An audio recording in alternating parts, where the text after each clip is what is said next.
Al-Banjari yang akan dibawakan oleh Tuan Guru Haji Abdul Malik Al-Banjari kepada Ayahanda. Waktu kami aturkan. Allahumma sholli ala sayyidina Muhammad.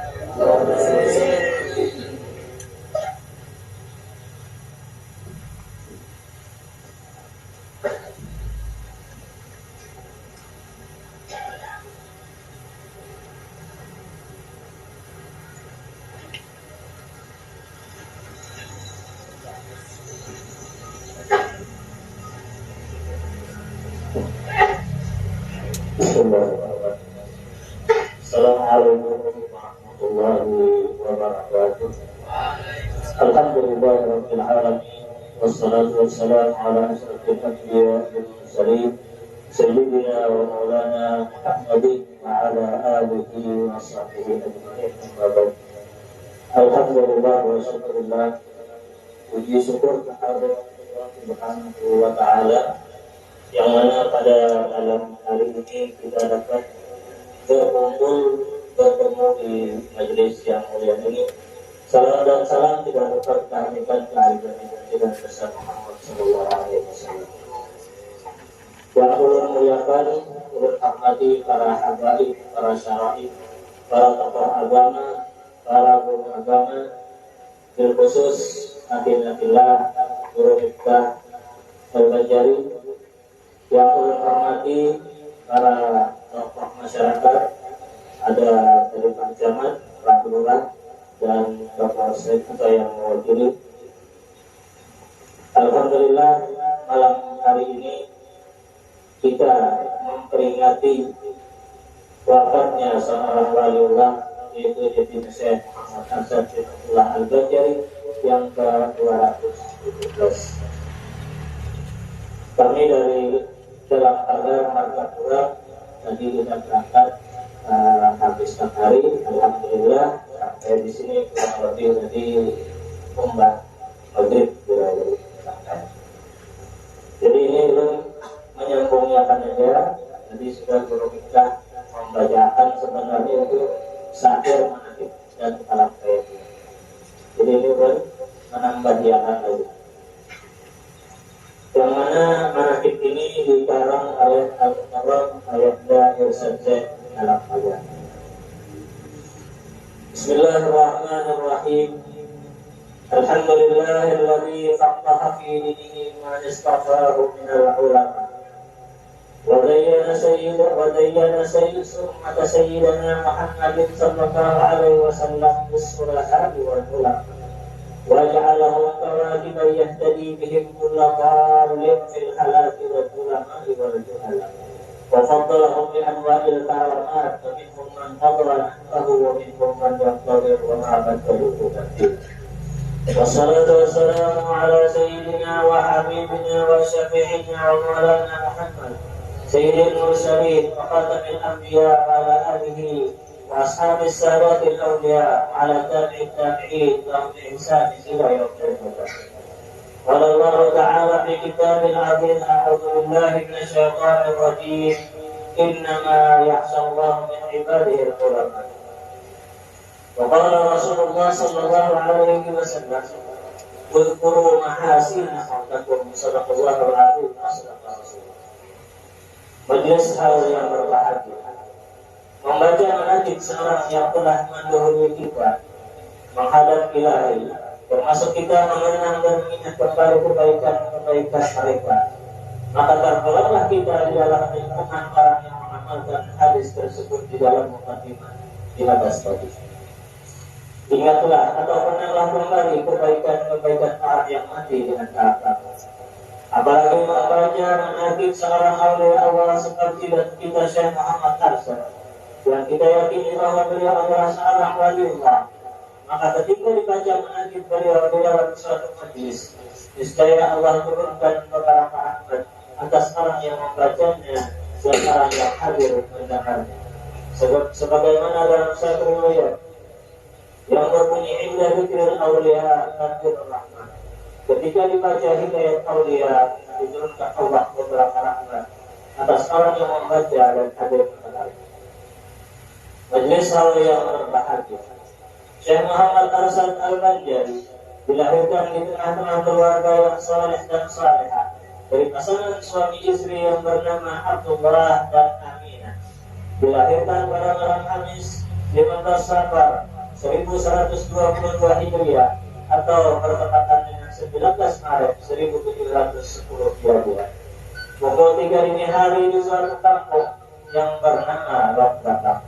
Jadi dari kalang kayang ini dilahirkan bahari di tempat yang bernama Kampung Lok Batam. Mungkin hari ini kita kenal Kampung Lok Batam adalah makam Mbah yaitu Abdullah. Jadi dari kalang kayang ini ada dilahirkan di dalam kantor, tapi dilahirkan di Lok Batam.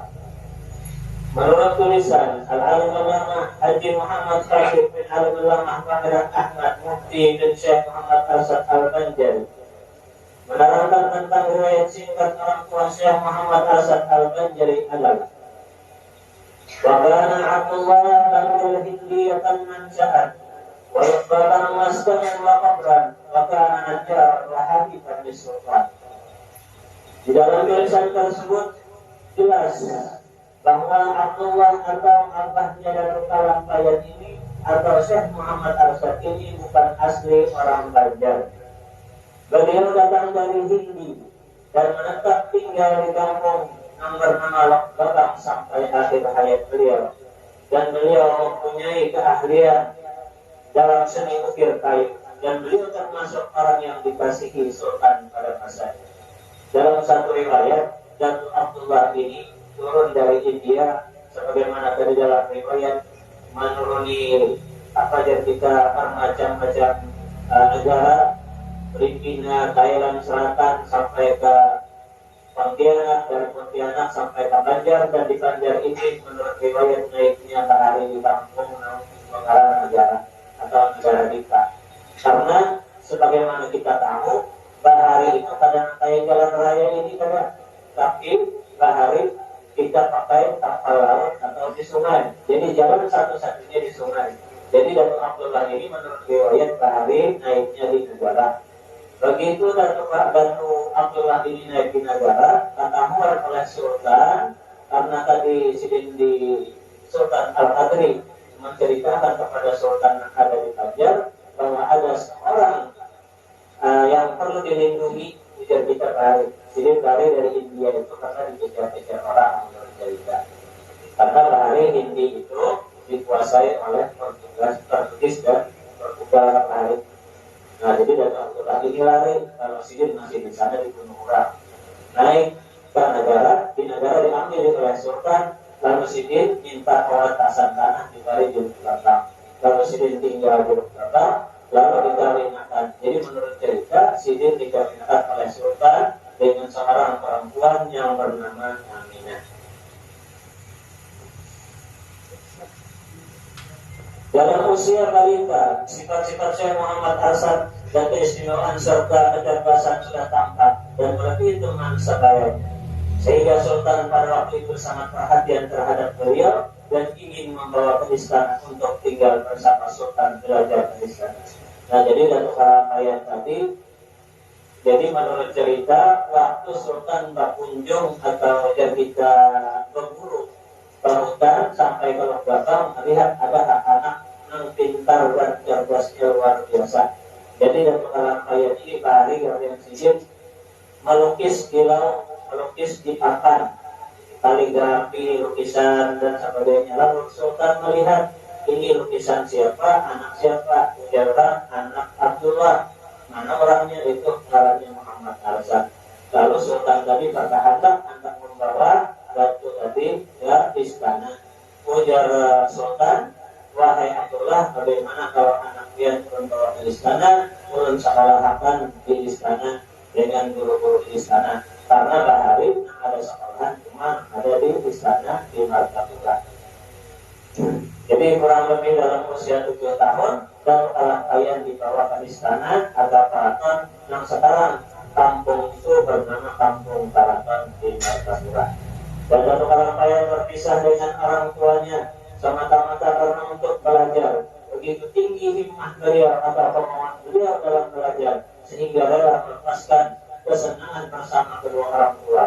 Hal ini tentunya tidak terlepas dari upaya kedua orang tua beliau yang mendoakan sejak beliau di kandungan dalam rahim ibu beliau agar anak yang sedang dikandung menjadi seorang yang alim bagi rahim.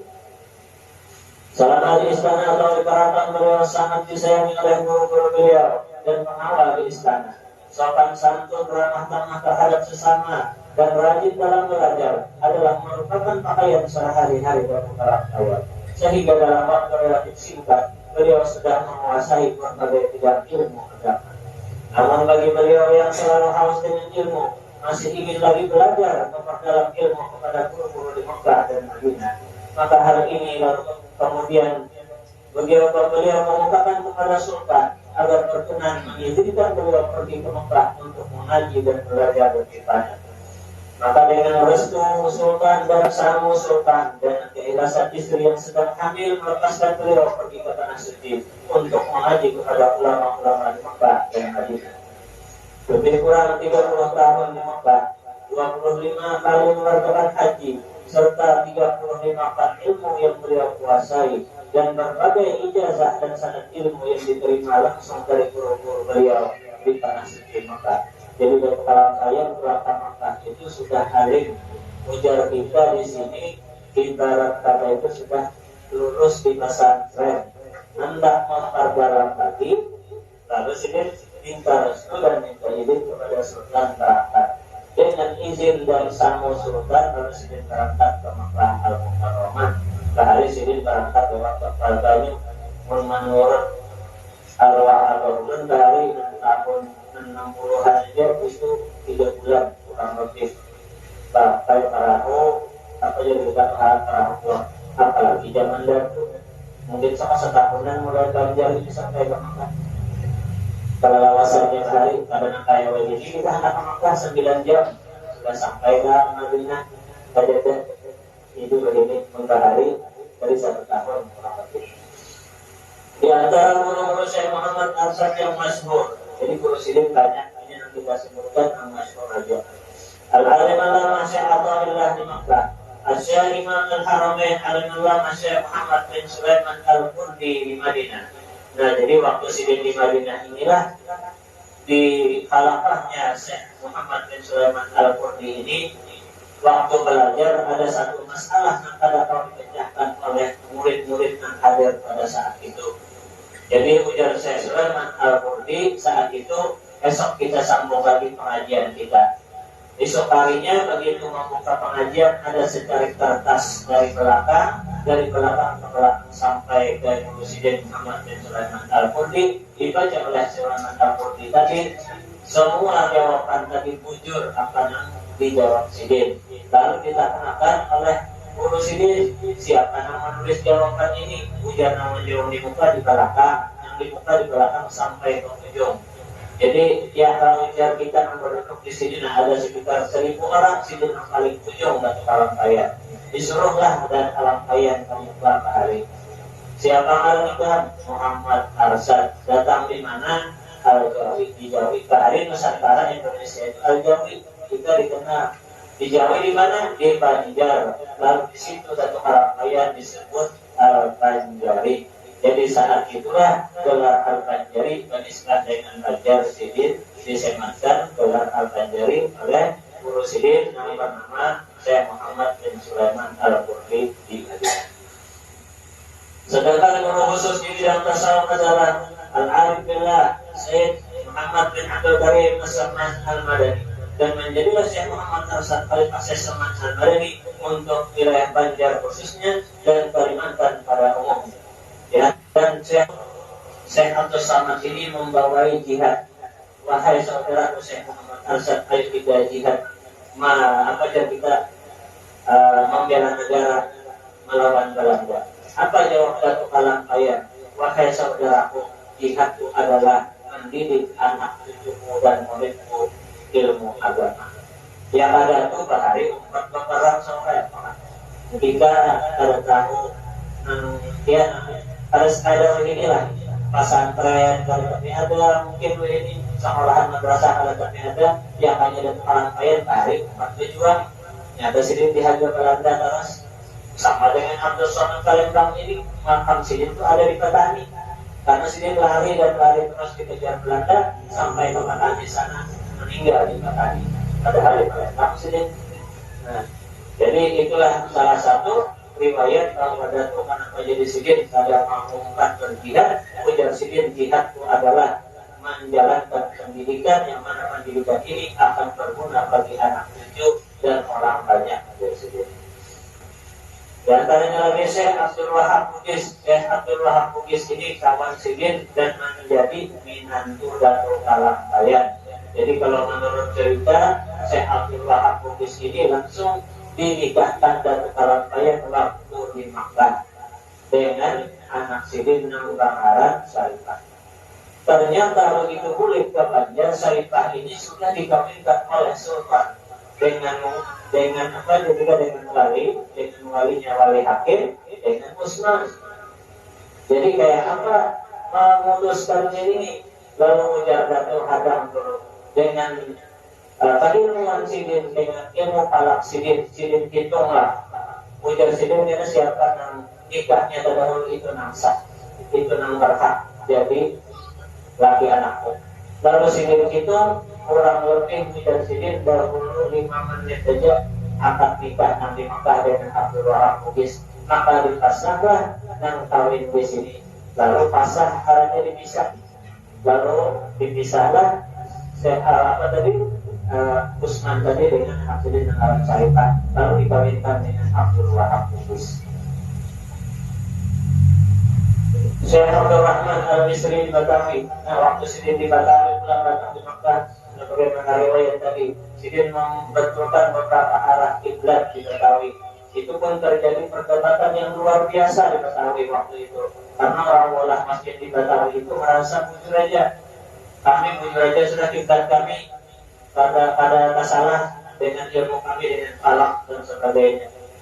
Jadi ujar satu kawan kalian, kalau sudah nangka ini, akhirnya sidin berdiri, sidin di imaman masjid di mimbar. Kalau sidin angkat baju sidin, ternyata di antara jubah sidin kelihatan Ka'bah menjumpung.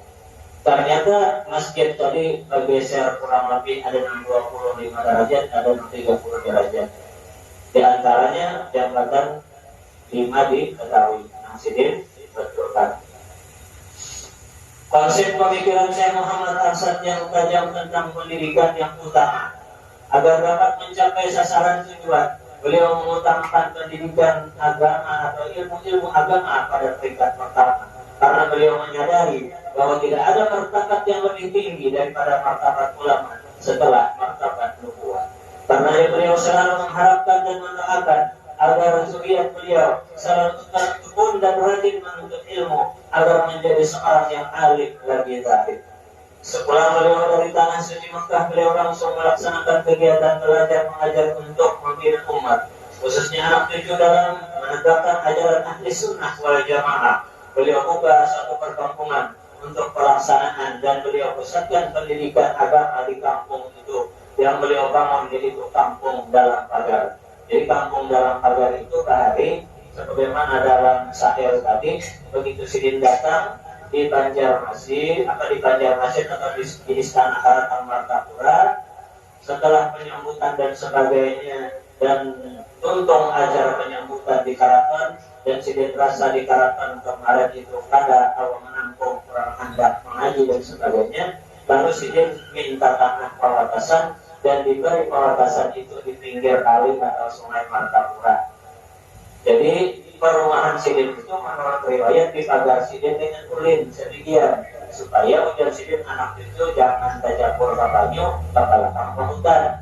Yang kedua, ujar menurut cerita dalam pagar itu sampai ke Ali Mamar itu diwakaf dan Kalangbayan dengan wakaf supaya orang yang berbuat jahat tidak kawan. Kenapa jadi disebut dengan sebutan dalam pagar? Karena pagar tadi orang dari Martapura pian hendak ke mana ke Jepang, hendak ke dalam pagar.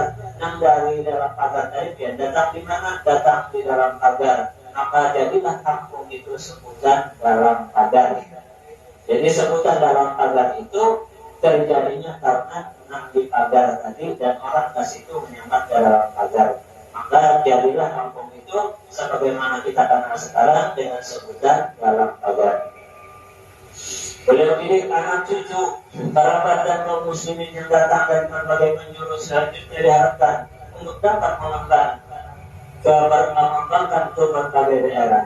Di samping kegiatan belajar mengajar, beliau juga membuka atau beliau juga berupaya meningkatkan taraf hidup masyarakat di bidang pertanian dengan cara membuat irigasi sehingga lahan yang non-produktif dapat menjadi lahan yang produktif dan para pendidik dan anak didik dapat menggarapnya sehingga dapat menjadikan mereka mandiri dan tidak ketergantungan dengan orang lain. Jadi bidang Karampayan ini pemikiran Sidin 200 tahun daripada masa Sidin. Kenapa? Satu-satunya Pak Hari orang kada terpikirkan lagi mengolah irigasi, Sidin sudah mengolah irigasi. Jadi menurut cerita Sungai Tuan yang kita kenal sekarang, Sungai Tuan sebelum masuk gerbang Karampayan adalah sungai jembatan, itu Sungai Tuan kanannya.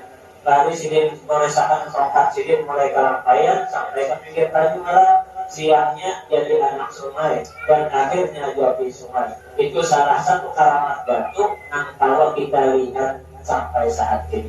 Mungkin orang Bahari saat itu kadang memikirkan pengairan kayak apa, jadi kita mengairi tanah, sawah, kebun. Sidin sudah memikirkan pakai apa? Pakai menghidupi halaman Sidin, pakai menghidupi anak cucu Sidin supaya jangan ketergantungan dengan orang lain. Jadi dari hasil pertanian tadi, dari hasil perkebunan tadi, disitulah Datuk menghidupi anak cucu dan pendidikan atau halaman Sidin ada di dalam pagar. Setelah sekian lama kegiatan belajar mengajar terlaksana dan pertanian sudah maju serta penghasilan masyarakat pun sudah meningkat, maka untuk sekerja dakwah Syekh Muhammad Arsyad ke segenap penjuru, maka beliau kirim anak murid dan anak cucu serta kerabat yang sudah alim yang mampu mengemban misi dakwahnya yang telah beliau gariskan. Di antaranya yang dikirim Sidin Al-Alim Alama Al-Qadi Haji Abu Naim bin Syekh Muhammad Arsyad, beliau kirim ke negara dan mendapat zuriat dan alim-alim di negara. Al-Alim Alama Haji Mufti Jamaluddin bin Syekh Muhammad Arsyad Al-Banjari, setelah kawin di Martapura, beliau kirim ke Maratahan dan kawin di Maratahan melahirkan Al-Alim Al-Qadir Haji Abdul Samad Sakumpai. Kemudian beliau dikirim lagi ke negara dan kawin di negara melahirkan Al-Alim Al-Qadir Haji Muhammad Qasim. Dan selanjutnya Al-Alim Haji Muhammad Qasim ini dikirim ke Pontianak melahirkan Haji Muhammad Yusuf Sekwan, dan Haji Muhammad Yusuf inilah yang membangun pondok pesantren di Pontianak. Al-Alim Alama Haji Ahmad bin Haji Abdul Latif ipar dan Karampayan, adik Tuan Buat istri Syekh Muhammad Arsyad, dikirim ke Brunei Darussalam. Beliau terkenal dengan sebutan Datuk Ahmad Mufti Banjar, wafat di sana dimakamkan dekat kampung air berseberangan dengan Istana Nurul Iman Brunei Darussalam.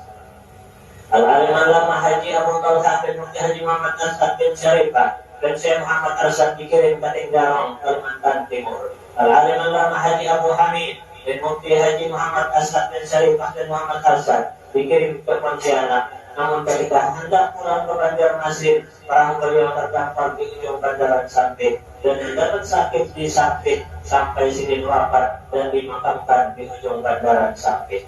Al-Alama Haji Sa'duddin bin Mufti Muhammad As'ad bin Syarifah dikirim ke Taniran Kandangan. Al-Alama Haji Muhammad Arsyad bin Mufti Muhammad As'ad bin Syarifah bin Muhammad Arsyad Al-Banjari terkenal dengan nama Mufti Lama, menetap di Martapura sebagai seorang mufti.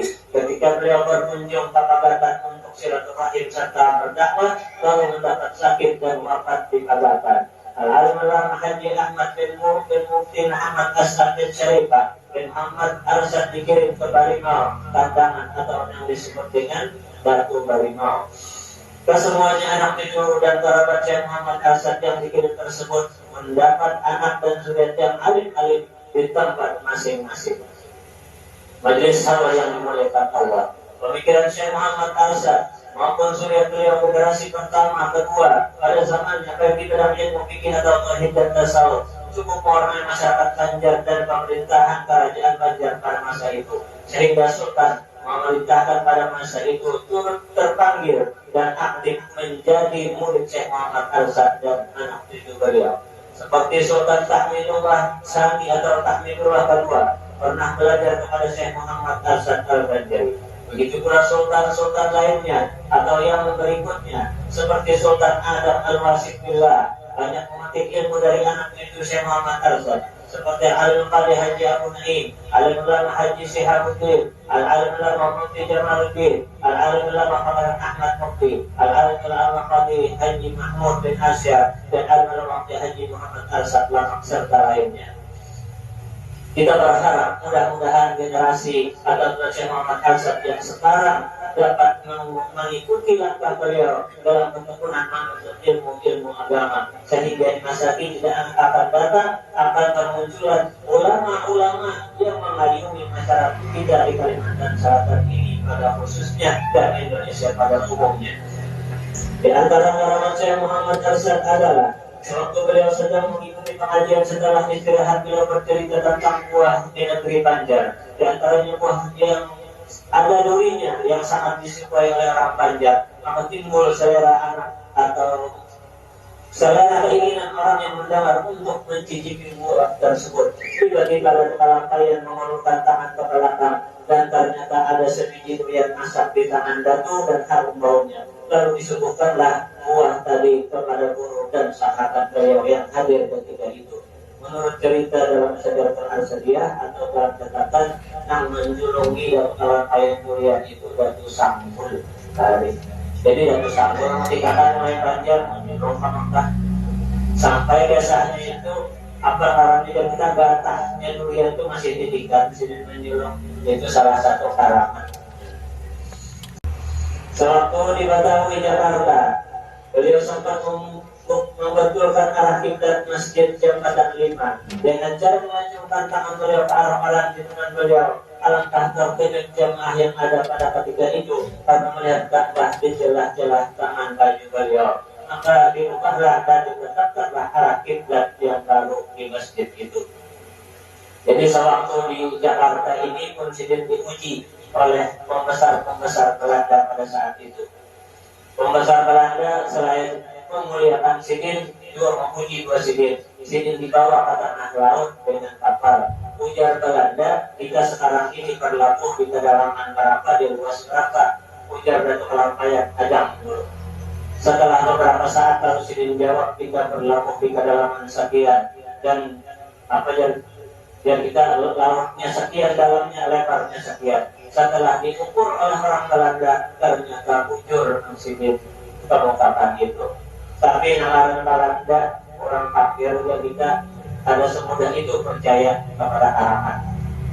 Lagi ujar Belanda, ini ada buah niur, dalam niur ini ada banyu. Ini ya ujar Datu, setiap ada banyu ujar Datu ada imak dalamnya. Ada percaya Belanda, ujar Datu, tatak belah dua, ternyata meluncak iwak di dalam tadi. Lalu disitulah Datu tadi diberi gelar Tuan Haji Besar. Nah jadi Datuk Lampayat salah satu orang yang pertama beliau Tuan Haji atau Pak Haji, dia Datuk Lampayat hari Barat Sidin, beliau ini disebut Pak Haji Barat. Sewaktu beliau membuat irigasi, maka beliau goreskan tongkat beliau ke tanah, yang kemudian goresan tersebut menjadi anak sungai yang dapat mengalirkan air yang selalu tergenang ke daerah lahan yang kering, dan dikenallah sungai tersebut dengan nama Sungai Tuan tadi. Menurut riwayat, kalau beliau hendak ke Banjarmasin untuk ke Banjarmasin, jalan pagar ke Banjar untuk berdakwah, terutama kepada ipar-ipar beliau atau saudara-saudara Tuan Buat, istri beliau. Jadi Tuan Buat ini mualaf dari Cina. Jadi ini marga sini Nio, Buat Nio. Jadi keluarga Buat Nio ini ada dua. Kalau ada salah Syekhumnya Abdul Latif, Syekhumnya ini ada Nio dua, itu tetap dengan agamanya. Bukan ini banyak yang ada percaya. Jadi Datuk Lampayat mengeluarkan karamat sidin mulai dalam pagar sidin meluncat sampai ke Banjar. Karena itu sudah mulai disitulah banyak orang kita orang Cina itu baru masuk Islam. Jadi Cina kita di Banjar ini dasar sekalian sudah Islam. Ada yang Anjar Wahid ada. Itu kebanyakan dari Tuan Neo. Maka ipar beliau melihat beliau terbang datang dari Martapura ke Banjarmasin, sehingga takjublah mereka dan banyak dari mereka yang masuk Islam dengan Datuk Kalam Payan tadi. Dengan memperhatikan riwayat tersebut di atas, maka dakwah Syekh Muhammad Arsyad tersebar ke segenap penjuru, bukan saja di Kalimantan Selatan, bahkan sampai ke Kalimantan Timur, Kalimantan Tengah dan lainnya. Di samping Syekh Muhammad Arsyad berdakwah dengan lisan, beliau juga berdakwah dengan kitabah. Banyak beliau menulis kitab, di antaranya adalah karya beliau yang terbesar ialah kitab Sabilul Muhtadin yang sampai sekarang masih dibaca dan dikaji oleh banyak orang di Kalimantan, Jawa, Sumatera, dan Malaysia. Jadi di antara karangan sidin Sabilul Muhtadin, Kanzul Ma'rifah, Tuhfatul Raghibin, dan Jawami'ul Asrar. Jadi kalau kita membaca sifat 20 bro, jadi karena jenjangnya dari sifat 20, masak sifat 20 jangan langsung ke Kanzul Ma'rifah. Ada jenjangnya lagi, arahnya kitab karangan Datuk Jawami'ul Asrar. Dari Jawami'ul Asrar ini ada lanjut ke Kanzul Ma'rifah. Kalau langsung ke Kanzul Ma'rifah, ya banyak ada kesempatan lagi. Karena makamnya Kanzul Ma'rifah ini sudah makamnya orang Khalwat yang pada dahulu lagi di Hakam Hijau, hanya Kanzul Ma'rifah. Pun kita mengaji sifat 20 langsung ke Kanzul Ma'rifah, ya ada sembahyangan lagi, orang bang sudah sembahyang ya. Nah itu salahnya. Jadi kita ini ada tingkatan-tingkatannya. Dari sifat 20 tamat sifat 20 ujar guru, jangan sekali mengaji sifat 20, sekali 2 kali sampai 20 kali masak sifat 20, hanya naik ke tingkat kedua, hanya angka 3. Jadi tidak Kalam Payan ada susunannya mengaji tauhid. Sebagai Madunung Manakib ini penyusun mengambil kata seorang wali Allah yang juga salah satu dari cucu Tuan Syekh Muhammad Arsyad Banjari, yaitu Syekh Muhammad Hasan Fatih bin Pangeran Mufti Ahmad bin Walullah Syekh Muhammad Arsyad Banjari yang bunyinya demikian. Tatkala Tuan Haji Muhammad Arsyad radhiyallahu anhu lahir ke dunia pada tahun 1015 hari bulan Safar, malam Kamis jam pukul 3 takriban pada tahun 1122 Hijriah. Maka tatkala sampai kepada malam Selasa 5 hari bulan Rajab tahun 1222 Hijriah, ketika itu Datuk Kalam Payan mudik ke Labuan habis dengan anak-anaknya semuanya. Maka tatkala sidin sampai pada hari Isnin 24 Jumadil Akhir, ketika itulah sidin datang ke Padang Pingaran. Jadi kalau sidin lahir dari 1122 Hijriah, sidin uzlah atau ujar kita kalau sebutan bahari kepada sidin Makapuan dan sidin uzlah, dan tahun 1224 itu sudah melepaskan jabatan sebagai seorang penasihat sultan atau mufti di Sultan Banjar. Jadi sidin melepaskan jabatan sekitar tahun 1224 Hijriah. Sidin datang sekeluargaan kepada Pingaran. Ketika itu sidin karena penyakit pipa setelah badan yang kiri dan berlanjut pipa itu, maka tatkala sampai pada hari Senin 4 bulan Jumadil Ula tahun 1226, ketika itu Tuan milir ke rumah Pak Habis semuanya, padahal sidin masih dalam keadaan pipa. Kalau kita tarik lagi dari 1224 ke 1226, kurang lebih 2 tahun sidin di Pingaran, dan kita mengasingkan diri atau berkhutbah di sana. Maka tatkala sampai pada malam Selasa 6 hari bulan Syawal antara Maghrib dan Isya tahun 1227 Hijriah, ketika itu Tuan pulang ke rahmatullah. Dari tahun 2226 sidin tadi boleh datang di Pingaran, ke 1227 kurang lebih ada 8 bulan atau setahun sidin di Harapu, anak ini sidin di dalam pagar, dan sidin meninggal dunia pada bulan ini 6 Syawal hari Selasa antara Maghrib dan Isya. Innalillahi wa inna ilaihi raji'un. Allahumma ansurna faqad ridwan alaihi wa amin Allah bi asrar allati awqad ladaihi Muhammadika ya arhamar rahimin. Maka sidin tawasiat ujar sidin sebagaimana dalam syair tadi, kalau sidin berpulang ke rahmatullah pada musim kemarau, hendaklah sidin minta dimakamkan di tungkaran karang tanah. Kalau sidin berpulang ke rahmatullah pada musim bani dalam, sidin minta dimakamkan di kampung Palangkayan. Ternyata beliau berpulang ke rahmatullah pada musim kemarau. Jadi ini salah satu karamat dan tujuan sidin pada hendak memeliharkan anak cucu dan murid sidin. Padahal sidin meninggal musim kemarau landang, namun pada malam itu sangat dirundung oleh duka atas berpulangnya wali Allah yang tercinta, Habib yang kuasa. Hujan pun tiba dengan lambatnya membawa rahmat. Akhirnya sungai pun dengan air hujan yang berlimpah ruah, sehingga dari Palangkayan tadi hawa dibawa berjukung mulai dalam pagar menuju Palangkayan. Maka Ratu tadi baru dimakamkan sebagaimana tadi wasiat sidin, bilangnya Pak Banyu maka makan di Palangkayan. Lalu sidin dimakamkan di Palangkayan sebagaimana yang kita kenal sekarang ini. Itulah sedikit daripada manaqib dari Syekh Muhammad Hasan bin Abdullah Al-Banjari. Allahumma qulna ruhahu fi mahallil abrar wa taqammalahu bi rahmatika al-lail wa nahar bi rahmatika ya rahim ya ghaffar waj'alillahumma fi qabrihi wa nur wa qashan wa surur wal bahjat wal hubur innaka malikun rabbun ghafur wa sallallahu ala sayyidina Muhammadin wa ala alihi wa sahbihi wa sallam walhamdulillahi rabbil alamin. Ampun maaf. Assalamualaikum warahmatullahi wabarakatuh.